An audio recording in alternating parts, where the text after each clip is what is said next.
Good afternoon. I'm John Walters, Chief Operating Officer of Hudson Institute. On behalf of our president, Ken Weinstein, and my colleagues, I'd like to welcome you to the Betsy and Wally Stern Conference Center.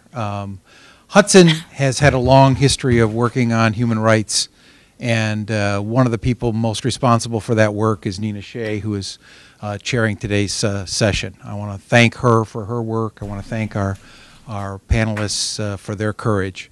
And I want to mention that Nina and her colleagues at the Center for Religious Freedom have been doing this for a number of years and telling the stories that need to be told and bringing to greater attention the suffering that we all need to pay attention to and act to reverse. So I want to thank her for her work and dedication, and without further ado, I'll let her take over the panel. Thank you, Nina. Thank you so much, John. Thank you all for coming, especially at such short notice. And it is a real privilege and honor for me to be introducing this panel today. We have our old friend Emmanuel Ogabe, who is a human rights lawyer and counsel for the Jubilee campaign. He has been on this podium before, just in November. He brought another survivor of a Boko Haram attack, Adamu Habila, to Washington to tell about his ordeal. That man was shot in the head after refusing to deny his faith, and he lived and survived and came here and brought the x-rays. And if you want to look on our video stream, our website, the video of his testimony is there.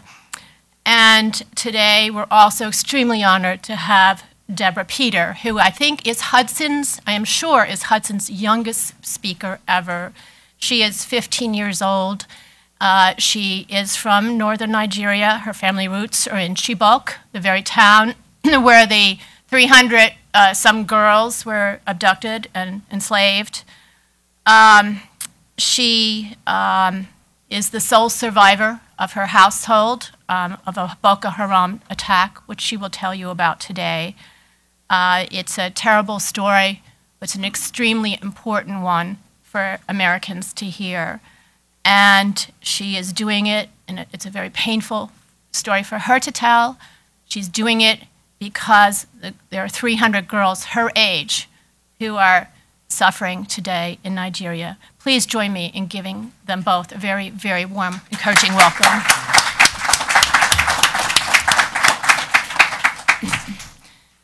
Deborah, can you start by telling us what happened on the night of December 22nd, 2011, and where you were?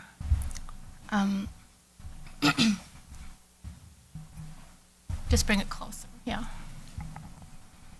Okay. On December 22nd, 2011, at 7 p.m., so me and my brother were at home. We started hearing a gun shooting. So my brother called my dad and told him not to come back home because they're fighting. And my father told him that just forget about it because this is not the first time he's coming home while people are fighting.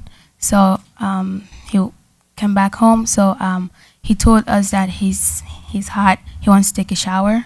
So he went to the bathroom to take a shower. At 7:30, 3 men knocked on our door, and then my brother opened the door for them, and they asked him, "Where is your dad?" He now told them that my dad is in the bathroom taking a shower. So they waited on my dad about 3 minutes. So they go ahead and drag him out of the bathroom. They said he's wasting their time because they don't have any other time to wait for him. So when they take him out of the bathroom, they told him that he should deny his faith. He now told them that he can't deny his faith. So they told him that they're going to kill him if he didn't deny his faith. But he told them that he should rather die than to go to hellfire.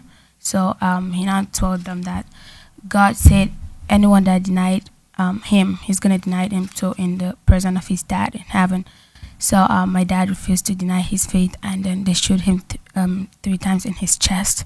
So my brother was in shock, and he now said, "What did my dad do to you? Why did you kill him?" So they told him to be quiet, if not they're going to shoot him too. So there were 3 Boko Harams that came in that night. So they when my brother kept quiet, so there were three. One is the leader. One is like the person close to the leader, like second to the leader, and the other one is just a servant. So the servant now told them that they should kill my brother, but the one close to the leader told them no, they should not kill him because he's too young. And then the leader told them that the first guy has a point, that if my brother stay, he would grow up and become a pastor like my dad. So the leader told them to kill him too. So they go ahead and shoot him twice in his chest. So he fall. When he fall, he started like moving. So so they go ahead and shoot him again, one in his mouth, and then he fall down and died. So I was in shock. I didn't know what was happening. So so they put me in the middle of my dad and my brother. So the next day, the army came and picked them to the mortuary and take me to hospital. Deborah, thank you for sharing that. I mean, that's not easy to talk about. Can you tell us why they singled out your family? Why did these men, and who were these men? Did you know them?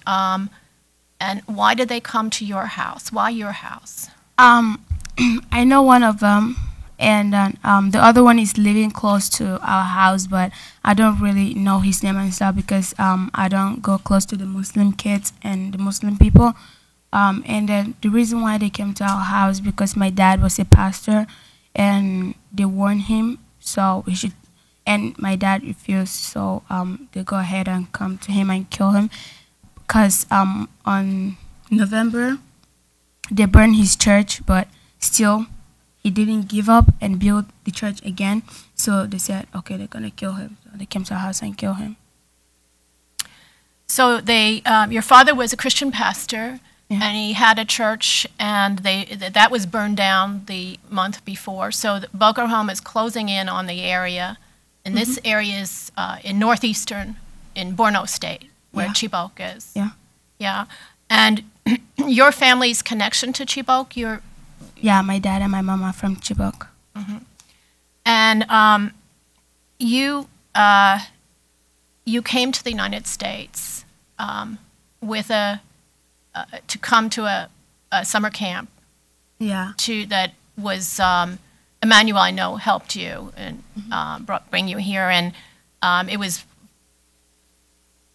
a 9/11 foundation camp to help children of terrorism, as I understand it. And you have not talked about your story before, and this is the first time this week that you're starting to talk about it. Why is that? Why are you coming here and talking about it now?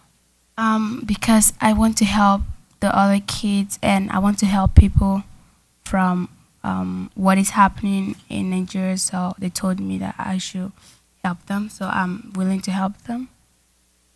And what are you hoping that will come of your talks? What do you hope will happen? I hope if people hear my story, I think they will understand and they will know more and more of what God said, and they will like understand what it means to stand strong and courageous. Thank you very, very much. And I'm just, we're learning now in the papers that these girls were, at least 100 of them or more, have been forcibly converted, that they were Christian. Is that your understanding, knowing Chibok, is that would there be Christians in Chibok? Yeah, Chibok is a like small group of people, and there's a lot of Christians there. Most of them are Christian, and they're related to each other, so they don't normally fight like that. So it's the Boko Haram that is.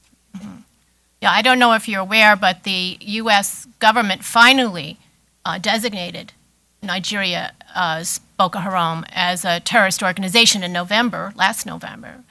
And before that, the State Department had been saying that the Boko Haram had nothing to do with religion. This was Assistant Secretary for Africa, Johnny Carson, was saying after, I remember I was dumbfounded, it was after an attack on another church in 2012, and he gave a speech before CSIS think tank in town here saying that it had nothing to do with religion. So thank you so much.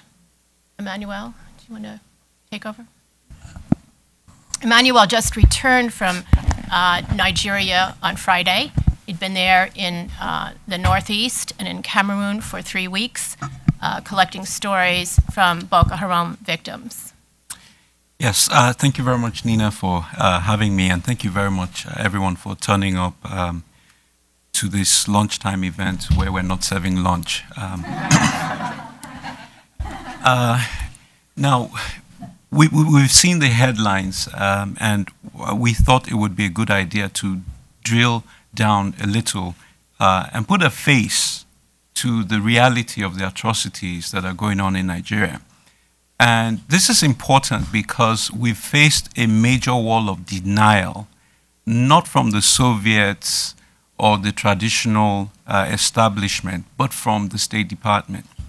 Deborah's story is one that we've known for a couple of years since we found her during a fact-finding mission. And I should point out that she was denied a visa twice by the US government. And the reason she was denied a visa was they said to her, you can't make this stuff up. They said to her, you don't have family ties. And so they essentially re-traumatized a girl whose family was exterminated by terrorists just because she wanted to come to America for a terror survivors camp. Now, the good thing about Deborah's story is that it's a story of what is good about America. A foundation of 9/11 victims, the children of people who died in 9/11, decided to have a camp for other child victims around the world. And it was that program that we got Deborah enrolled in, and we brought her to the States. And when she was heading back to Nigeria, some really decent folks said, you know what, let's find her a school here so she can go to school. And that's how Deborah ended up in this part of the country. Now, we tactically decided not to put her in the public space because she was very fragile. She still has nightmares and all of that. And so even though we were facing an administration that was denying the religious genocide going on against Christians in Nigeria, we felt that we couldn't sacrifice the mental health of this young child just to get one up over the administration. That changed a couple of weeks ago when the terrorists went to Deborah's village and abducted about 300 girls, literally people she's played with. Her mom graduated from that school. And, in a normal world, maybe she would have gone to that school.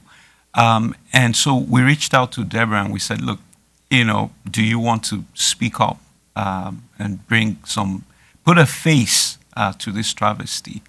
And she was kind enough to say, yes, I will do that. And so this brings us to this point where we are now. Let me maybe give you a bit of context of what Boko Haram has been doing. Boko Haram are gentlemen terrorists. And I say that obviously tongue-in-cheek. The point is Boko Haram says we don't kill the elderly, we don't kill the young, and we don't kill women. Those are the three exceptions they have. The Christians, the Jews, and Muslim apostates, they don't count. We'll kill them. And so her story from a couple of years ago is classic. They came in, they killed the pastor, and then they made a calculation that his son, who was an exception to the targets, should be killed because he might grow up and become a pastor. This was an example of Boko Haram shifting the goalposts of those that it would not kill. Now, what has happened from all of the fact-finding missions we've conducted was the Christian response to this genocide was they would move the men out and leave the women behind. And so we found that there were many camps of Christian men who left town and left the women behind because Boko Haram said, we don't kill women, we don't attack women. That changed last month. Boko Haram realized, we've killed all the men or we're running out of town, we're going out of the terrorism business, we've got to come up with a new game plan. And the next thing we have 300 young women, almost 300 young women abducted, taken to this camp, and they have become slave brides. And so we illustrate this to say that Deborah dodged a bullet 2 years ago when Boko Haram was still operating on that rules of engagement. But now the story has changed. If she were in Nigeria, if she was in Chibok on that day, they wouldn't have done the gentlemanly thing of tying her up between the corpses of her brother and her dad and leaving her overnight. And this is how this resident evil is evolving. And so I want to maybe quickly just share a few of the trends that we noticed from this recent trip to Nigeria. The first one I've just shared is obviously the gender-based targeting of women now that they have essentially decimated the male population of many parts of northeastern Nigeria. The other trend that I would, of course, want to mention is the fact that Boko Haram is becoming tactically more superior than the security forces on ground. We've noticed the armaments they bring in are way more sophisticated than what the Nigerian government has. But in response to the global outcry over the abduction of the girls, we've seen media reports saying, oh, America is sending assistance, the French are sending assistance, the Brits are coming in, and so on and so forth. And what happened last week while we were out there was that Boko Haram blew up bridges. Now, this is a group that is taking preemptive strike action way before US drones, way before French forces or anyone comes in. And that shows you how resilient and how deadly they are.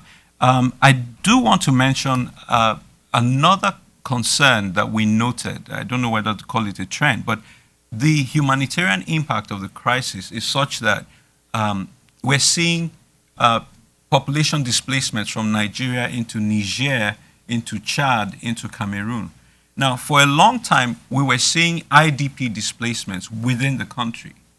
But we're now seeing entire villages. I was at a refugee camp last week in Cameroon, and a pastor explained to me how their entire village just woke up at night and everyone just marched en masse across the border because Boko Haram had retreated from the capital where the military was engaging them to the rural areas, and they were killing people in their homes and looting their property. And so this mass population displacements has been going on for almost a year. But what is particularly disturbing is that last week while we were in Cameroon, Boko Haram struck a village, killed close to 300 people, and then there was a population displacement and 3,000 people fled again across the borders. So we have this going on consistently for a year, and you begin to wonder, where is the humanitarian response to this crisis? Let me mention two things that concern me. One of them was at the UN refugee camp we visited, we noticed that they were distributing grains to the people who had fled there from Nigeria. And then when we interviewed them, they said to us, this is the first time that we've been giving food in 49 days. Now, this is the people at the official UN camp. They've not been fed for 49 days. There are other unofficial camps. You can only imagine how bad the conditions are there. And so we have a situation where there's an ineffective military response to terrorism. then there's an ineffective humanitarian response to the victims of the terrorism. And we're at a point now where the international community needs to respond effectively to what is going on in Nigeria.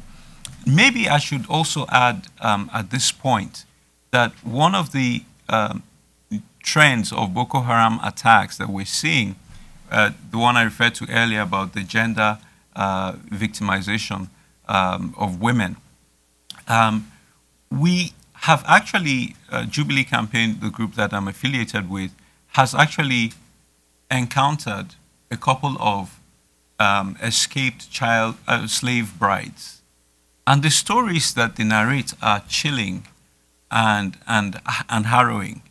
On one of our trips in September, we literally were told the terrorists are striking right now. They're burning 3 churches. You've got to turn back. You've got to turn back. And so we asked, what happened? Why are they striking just right now?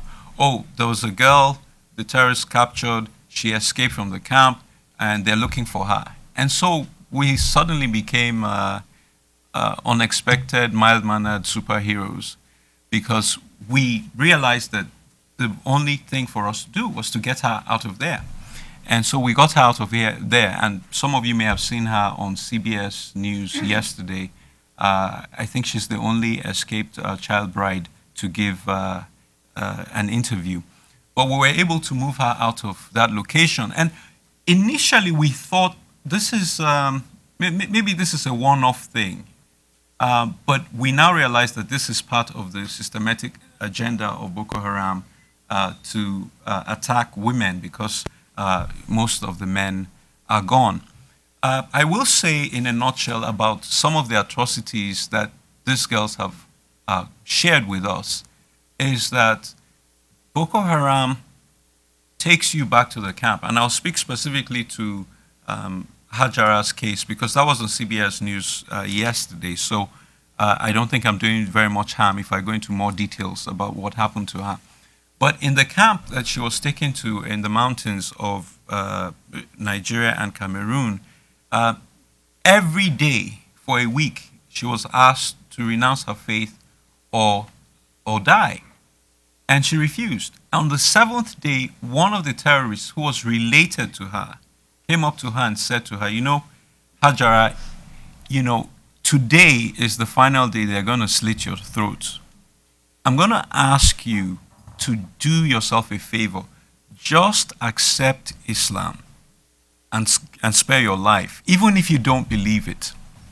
And so when they came on that 7th day, Hajara accepted Islam.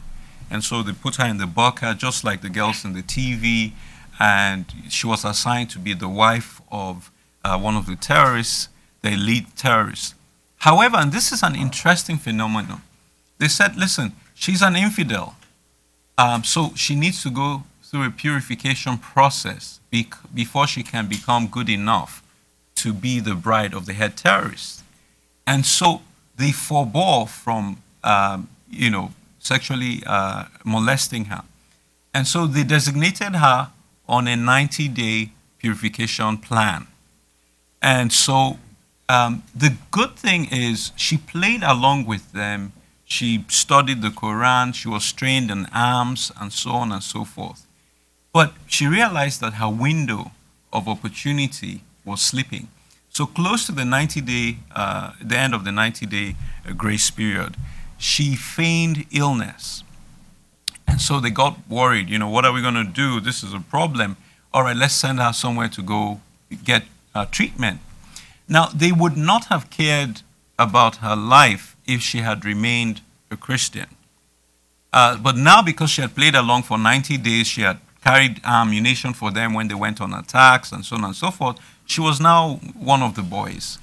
And so they let her go out for treatment with an older Muslim woman as her chaperone.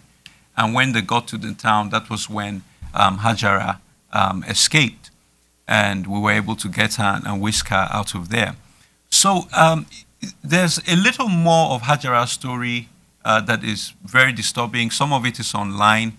We were very disappointed that a journalist from Reuters went to Nigeria, met her, took her photograph, and splashed it on the internet and gave her name. Oh, girl escaped from camp. It was so revolting. And so what we did was we had to relocate her again within the country. And this is why, these are some of the sensitivities why we don't always bring victims out, because some people don't have the intelligent discretion to realize that you can put this young lady at risk. And so this is a snapshot of one of the, this was actually the earliest slave bride that we encountered. And since then, in the last 8 months, we've encountered about 5. And this is the first time that we are seeing huge numbers. We're talking hundreds have been abducted. Let me... Can I ask you a question, Emmanuel? This seems to be the Chibok incident seems to be an escalation for Boko Haram. I mean, there have been these abductions in the past that you're describing, but to take 300 girls all at once, what is going on? Why are they escalating? How are they escalating? And finally, what are you recommending that the West or Nigeria do about it? What can be done about it? Yeah, well, I mean, clearly they're escalating, and because they're a resilient group, what has happened is traditionally they've attacked churches consistently on Sundays. And so when the military deploys to protect churches, they switch it around and they go and attack schools. Now, what we noticed was in the last couple of years, they would attack empty schools. So no one felt the need to protect schools that were inhabited. And then now they're attacking inhabited schools and killing kids while they're there. So the terror group is way more resilient than the State Department is in their analysis of the problem, or the Nigerian military is in their response to the problem. And I wrote an article while I was out in Nigeria about the abduction of the girls, and I think I asked that it should be circulated to you all. I don't know if it was done. But my point there was the terrorists are energized by the media attention they're getting. That is not to say we shouldn't report it, but I said that they've done so many horrible things and no one noticed them. And finally, they picked up the girls and everyone is watching them. And I said, they're going to strike again and they're going to go for more girls. Barely 48 hours after I wrote that article, they struck again and they took 8 more girls. So this is, unfortunately, this is a make or break time for Boko Haram. If the world cannot unite and snuff them out now, they now know what will get our attention. And they're going to keep, putting it in our faces going forward. As far as recommendations go, I think the first step is for the State Department in the US to stop waffling over the core theological basis of this group. This is not an economic rebel movement. I read a newspaper article that said they're rebels. These are not rebels, they're anarchists, they're jihadists. And when you frame it in the right context, when you have a right problem statement, then you can have an appropriate response to that. The cure for, you can't call it flu if it's Ebola. They don't have the same responses. We do not have a cure for Ebola, and we do not have a cure for extreme fanatical Islamism. And so containment, not appeasement is the solution. I want to make one key point so we understand how crazy these guys are. In the first place, they want an Islamist theocracy over northern Nigeria. You cannot achieve that in a country where the population is 50% Christian. We are talking about, massive genocide to be able to achieve that. Now, here's the thing. In northern Nigeria, where they're insisting and demanding for Sharia law, guess what? There is Sharia law. While we were in Nigeria, a guy was sentenced to death by stoning for rape. So there is Sharia law, but they want a very extreme version this Taliban style. This is why they were originally called the Nigerian Taliban.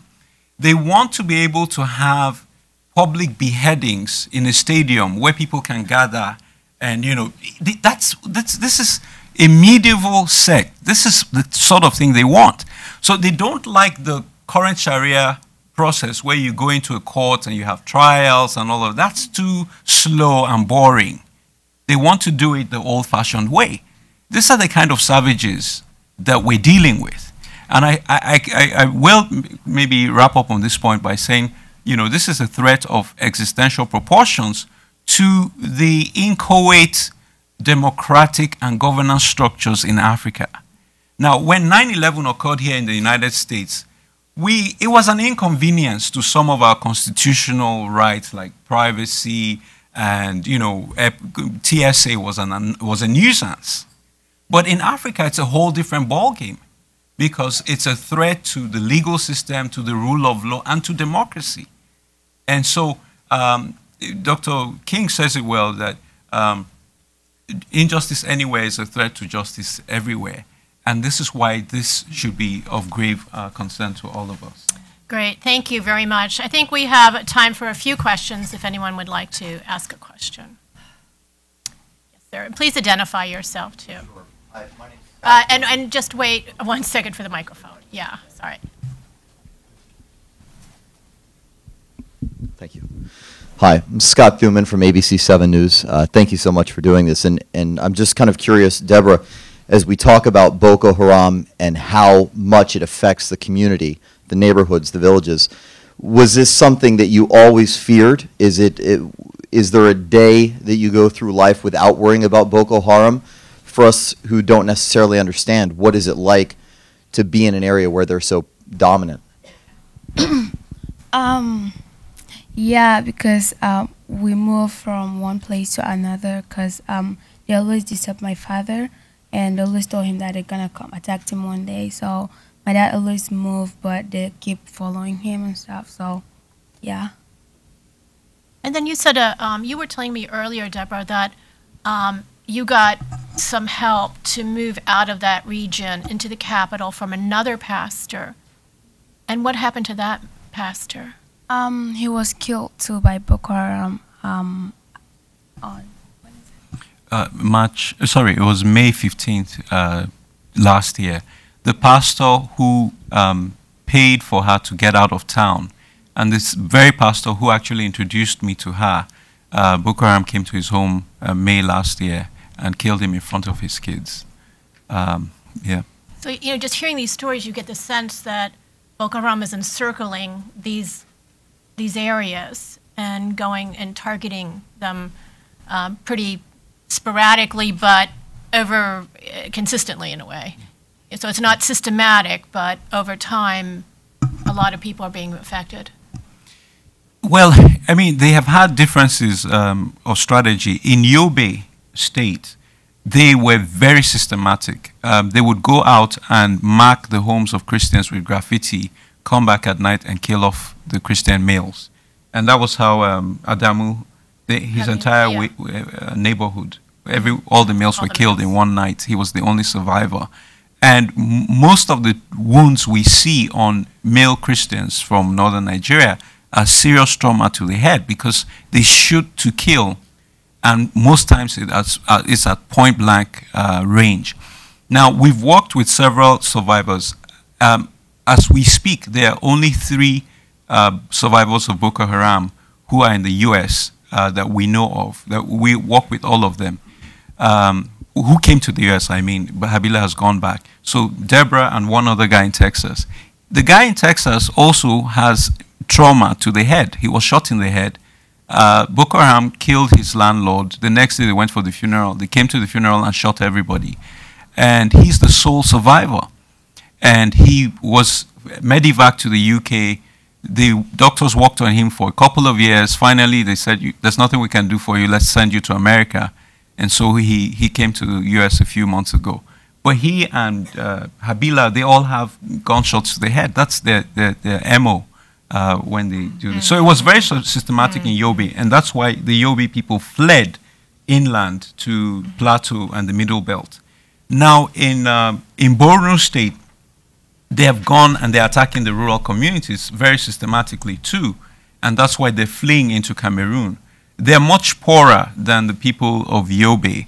Yobe could drive further inland within Nigeria and become IDPs, but the rural people in Borno literally ran out. They were run out of town, entire villages on foot across the border. So there is a level of systematic annihilation, but there are also sporadic, assassinations like this pastor who was an official of the Christian Association of Nigeria. Yeah. Brian, yeah. Brian. Oh. I'm sorry. We'll go to you. I'm Brian Murphy, retired from the Department of State. Mr. Ogabe, what would you have? Very sorry. What would you have the international community do that it has not been done so far, please, particularly the United States? Well, the first recommendation was a change in the lens, the paradigm that they're using to look at this. This must be properly framed in the lens of global jihad, and then we can formulate appropriate responses. I think, for example, that we have had, the U.S. has had extensive experience dealing with insurgencies of this nature in Afghanistan and in Iraq. Let me point out that a U.S. terrorism report says that Boko Haram is the second deadliest terrorist group in the world, next to, guess who? The Taliban. So who has the best experience dealing with the Taliban? Guess who? The U.S. So, we can make this thing work. And so there needs to be some of that tactical intelligence cooperation that we are not sure and we have not seen much of. Again, the humanitarian response. I cannot emphasize this enough. When you have a country that is equally split, 50% Christian, 50% Muslim, if the Christians get really pushed to the wall, something will give. And that, for me, is the doomsday scenario that I dread. There has been an amazing reserve of grace and graciousness in taking it and taking it and taking it. But that reservoir is not inexhaustible. And when that dam bursts, we're talking a country of 150 million people, it will make Bosnia look like child's play. Now, one of the things we noticed while we're out there is that people who did not flee are being re-victimized again. I met a widow named Naomi, and Boko Haram came to her home. And again, this group is very resilient. They killed her husband in front of her, then they burnt her home right in front of her. So she had nowhere to go to. And she said to them, please kill me. She had an 8-month-old baby in her hand. She said, please kill me. You've destroyed my home. You killed my husband. And they said, oh, no, we don't kill women. And so she eventually went to live with her uncle. And then some months later, they came to her uncle's house and killed him again. Now, how she is not in a vegetative state, I don't know. But at some point, people like this will say, I can't take it anymore. And then that's where we're going to have a bigger problem. So I think that humanitarian assistance to the victims will help douse tensions. And that's one of the things we need to be looking at aggressively. Okay, thank you. This lady and then over here. So what is the status? Oh, sorry, Penny Starr with CNS News. You spoke about her difficulty getting a visa. What is in place now for people like Deborah and others who want to come to the United States? We talk about helping them there, or, I know, for example, in Afghanistan and Iraq, people were brought to the United States. What's in place to help people? Well, I wish I could say that there was something in place, but even after Deborah was denied a visa multiple times, Habila, again, sole survivor of a neighborhood massacre, was denied twice by the embassy. So we who are human rights advocates on behalf of these people, we end up spending so much time fighting the administration on issues like visas and all of that, that we actually cannot devote enough resources to the actual work of assisting these people. So after 3 tries, we got involved with a congressman.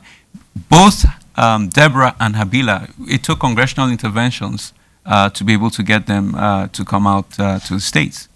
Yeah. One of the problems is that the State Department has been reluctant to even talk about this in terms of religious persecution. And the, in fact, I'm thinking back at the Assistant Secretary for Africa and his speech in 2012, where he said that this was a problem of poor delivery of government services. That's what was motivating Boko Haram. And there was poverty, and then the response of the U.S. was all economic at that time. And this was 2 years ago, and you know, trying to develop the North. And you know, that has been, I think, counterproductive in a way. And we've lost a decade. So, I mean, unless the analysis starts changing, the visas is going to be a continuing problem because they don't recognize it as a human rights crisis that it is. Maybe this incident with the Chibok girls will change that. And this man over here. And we'll go. Jørgen Ullerup, Jyllands-Posten, Denmark. Deborah, I'd like to hear a little more about your story. Tell us about your family. What happened? Where was your mother? What happened to her? Do you have other sisters, brothers? And also, you said that you didn't play with the Muslim children. Is it very segregated in your town? I mean, are you divided up in two different communities?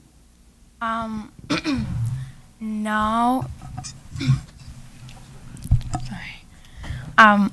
No, it's just that because my dad, we're together with my dad and with my brother. You know, my dad always teach me that I should like stay, like he always told me not to follow like bad friends and stuff. And anytime I'm with the Muslim kid, they always told me about that God is like, my God is fake and stuff. So I try to like avoid them and stuff. So I don't talk to them anymore.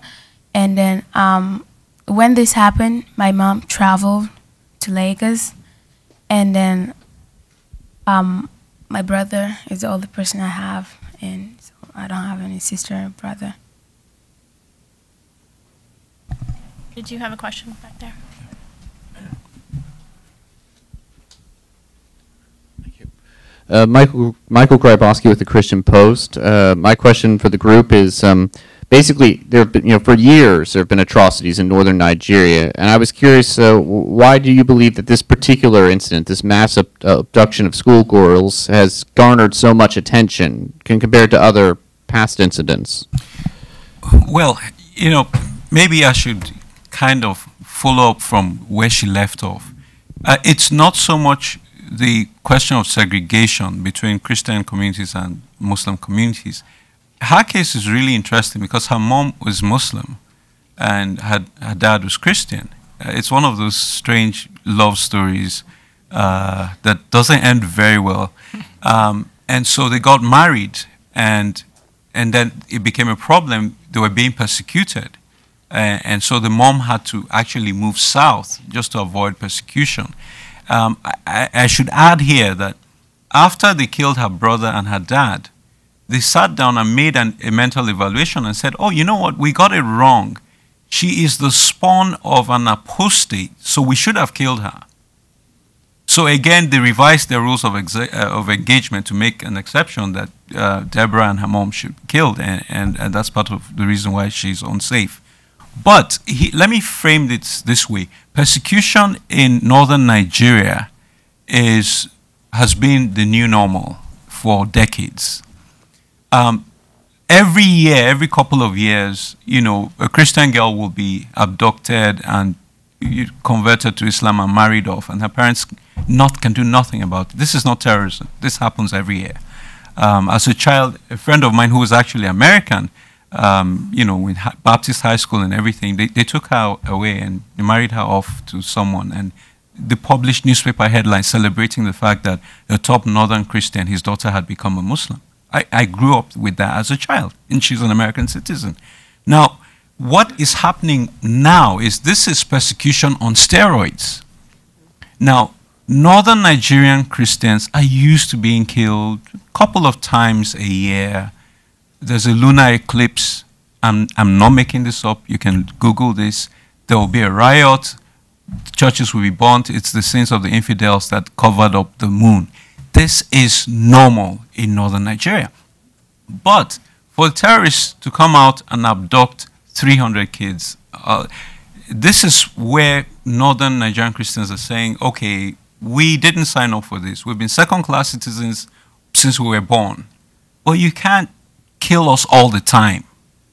And this is why this is gaining a bit of international attention. The second reason is this. Frankly, the timing of this event. Remember that we as a world are going through the trauma of the loss of Malaysian Flight 370. We did all we could.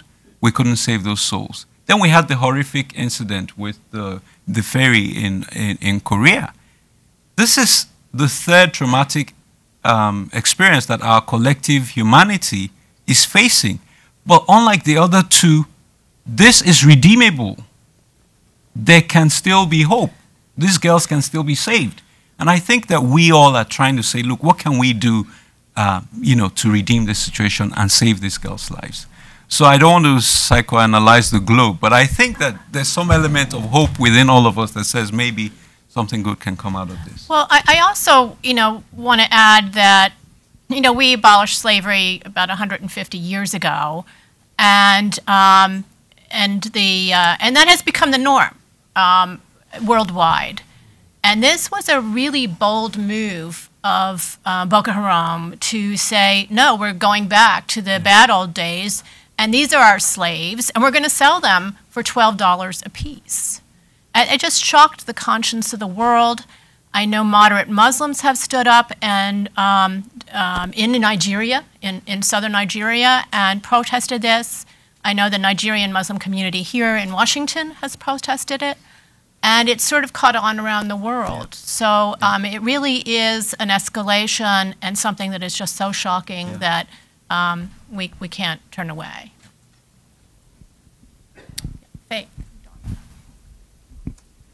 Hi, Faith McDonald from the Institute on Religion and Democracy. Emmanuel, you were talking about the fact that the northern Nigerian Christians have been treated as second-class citizens. And this kind of makes even clearer the cognitive dissonance that the State Department lives under, where they have said that it's the Muslims in northern Nigeria who are marginalized and impoverished, and that's why the poor things do what they do. Isn't it true that the State Department also has pressured the Nigerian government to actually share power with people who were not elected? Yes, the U.S. has put a lot of pressure on the Nigerian government, and some of that pressure has been misleading and has misdirected the government of Nigeria. Now, at a time when the Nigerian government should have had a robust military response to the insurgency, the State Department was going, oh, this is economic, you need to appoint more Muslims into your cabinet, you need to throw more money at the problem, and so on and so forth. And it wasn't until the terrorists had captured significant swaths of territory and some northern governors said, you got to help us out here, we're going under, that the Nigerian government realized that the U.S. had been misleading it and finally sent in the troops in May last year. And so, yes, we have seen some of that misguidance from the U.S. And we do need to, again, urge the U.S. to properly reevaluate, this situation. Let me tackle the poverty argument one more time. And here's the thing. Islam has some basic inbuilt safety nets for the poor with the system of zakat and alms giving. And Muslims are some of the most contented human beings that I have ever met. Their worldview of fatalism allows them to believe, if I'm not rich, it's God's will. And so they're not malcontents as the State Department is trying to portray. Now, I interviewed an American survivor of the UN bombing in Nigeria.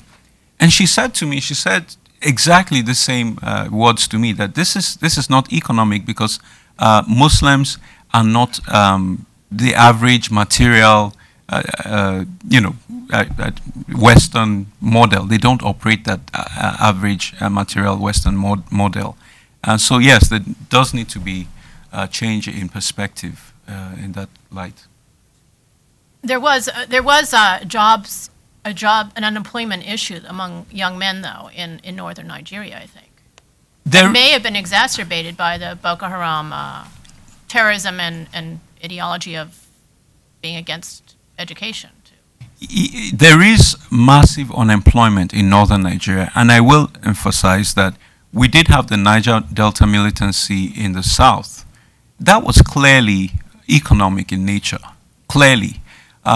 What we have in the north is not the same. Secondly, I should point out that a lot of the unemployment in northern Nigeria is self-inflicted, in the sense that there is a warped theological practice that some say is not genuinely Islamic, where someone will have 40 kids, 4 wives and 40 kids, and then essentially dump them all on the streets in the hands of uncertified mullahs. It's called the Almajiri system.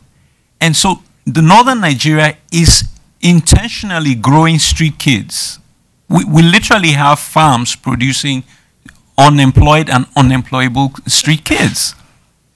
So where it happens, for example, in the southeast, DC here, for whatever reasons, in northern Nigeria, it's intentional. And there is a bill in the Nigerian Congress, they're trying to say, listen, send your kids to school. And, Muslims are up in arms against it. No, you can't force us. This is part of our religious practice. So it's actually hampering the ability of Nigeria's democracy to deal decisively with some of these problems.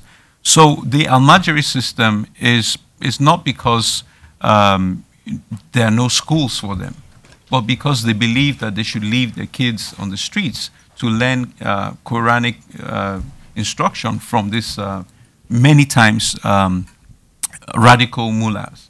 And these kids have been used, they're the ones who are responsible for a lot of violence against Christians that is not even related to the terrorism.